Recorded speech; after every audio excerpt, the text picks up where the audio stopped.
Oui, nous venons de signer avec la Fondation Innova. Et donc l'intérêt de ONU Femmes, qui est l'Agence des Nations Unies pour l'égalité des sexes et l'autonomisation des femmes, c'est de renforcer la prise en charge des questions d'autonomisation économique dans ces sociétés. Et ce que nous recherchons, c'est d'abord qu'il y ait une prise en charge des questions de genre, une faveur pour l'accès aux femmes à des postes au niveau de la société, la sensibilité genre dans l'équilibre du personnel, mais aussi surtout renforcer la capacité des femmes au niveau du terrain. Parce que c'est des sociétés qui font l'exploitation dans des zones minières. Il y a des entreprises de femmes qui émergent, mais qui ont besoin d'être renforcées financièrement, d'être renforcées en capacité, en termes de connaissances, pour qu'elles puissent accéder à ces marchés privés au niveau des sociétés. Nous pouvons attendre beaucoup, c'est des activités conjointes.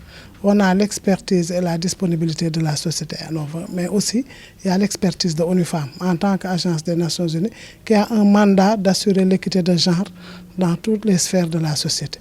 Donc nous aurons des actions conjointes de plaidoyer auprès des autres sociétés d'exploitation. Nous aurons des actions conjointes de renforcement de capacité des femmes en termes d'accès aux connaissances, d'accès aux ressources et d'accès au financement. Et aussi nous aurons des actions conjointes d'améliorer les conditions de vie des femmes dans ces zones d'extraction-là et de renforcer le leadership des femmes au niveau de la gestion de leurs petites entreprises. Elles ont besoin d'être équipées, elles ont besoin d'être formées pour avoir des produits de meilleure qualité pour accéder à la compétition au niveau commercial. Le protocole d'accord, le premier aspect d'abord, c'est d'aller vers la signature des principes d'autonomisation économique des femmes. Comme j'ai dit, donc c'est le plaidoyer auprès des sociétés d'extraction minière dans la zone de Kédougou.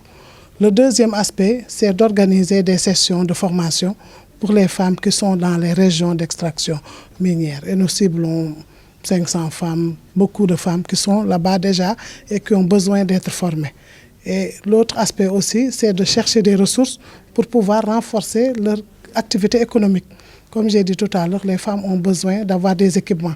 La société a déjà commencé à le faire et nous allons renforcer pour que les femmes qui sont dans l'agriculture aient accès aux équipements, accès à la terre et accès aux ressources financières.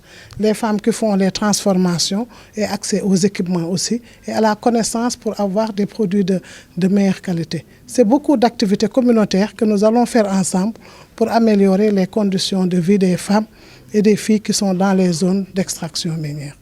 Comme vous le savez, nous, notre métier, c'est de chercher, d'extraire, de produire de l'or. Mais nous voulons produire de l'or qui profite à la société. Et nous voulons aussi impacter positivement et durablement nos communautés.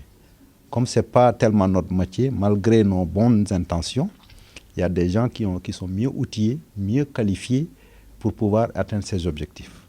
Donc, pour ce qui concerne les femmes, vous ne pouvez pas trouver mieux qu'ONU Femmes pour pouvoir donc nous aider à atteindre ces objectifs, d'autant plus que les objectifs que nous recherchons, au-delà de produire de l'or, d'impacter nos communautés, surtout avoir des communautés résilientes, particulièrement la frange la plus vulnérable, qui sont les femmes, surtout dans des zones reculées comme à Sabodola. Donc, voilà, nous avons trouvé le bon partenaire qui aussi recherché à atteindre cette cible-là. Donc, nous, en partenariat, nous utilisons, nous, notre pouvoir de vente, pour ne pas dire pouvoir d'achat, parce que nous avons des services à offrir, nous avons des opportunités.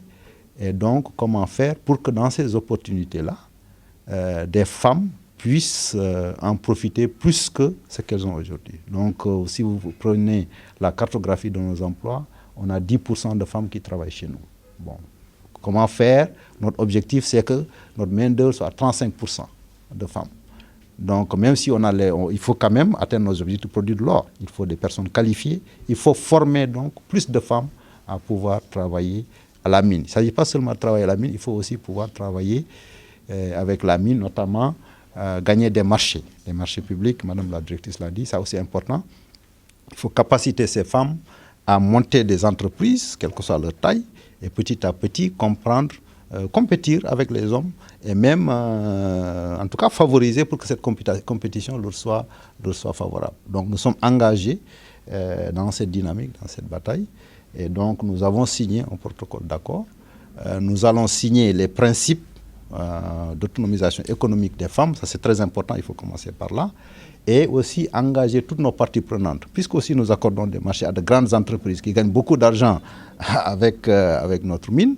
Nous allons aussi les pousser à s'engager dans cette dynamique, parce que vous savez, quand nous avons 1600 employés, pour un emploi direct, il y a 5 emplois indirects à travers les fournisseurs de la mine qui ne dépendent que de la mine, mais c'est d'autres fournisseurs, eux aussi, pour qu'ils puissent aussi. Et d'ailleurs, on vient de le faire. Hein. J'ai donné l'exemple de la semaine de la transformation qu'on a organisée avec les femmes de la région de Kédougou, particulièrement à Sabadola, et on l'a fait avec un de nos fournisseurs prestataires, Vivo, et donc pour doter d'équipements, de matériel, de capacité les femmes, et pour qu'elles puissent donc pouvoir en tout cas améliorer leur bien-être et donc leur compétitivité.